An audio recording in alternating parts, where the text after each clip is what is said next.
What do you say to Grandma? Can I at least open it first? Jake? No, he's right. Wait and see if he likes it. Now you can thank me.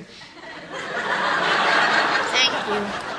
Oh, I'm kidding. No little boy wants a framed picture of his grandmommy. This is for your daddy. What do you say, Dad? Don't push me, Jake. That's my new photo for the Sunday real estate section. I thought maybe you'd like a color print of it for your office. Gee, Mom, we've already got the one of you swimming with dolphins. So you didn't bring me anything? Oh, is that all grandmommy is good for? To bring you gifts? Of course I brought you something. There. Crayons? I'm 10.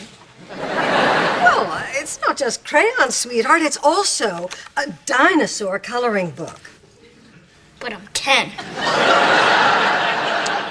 You want to trade? No, I'm good.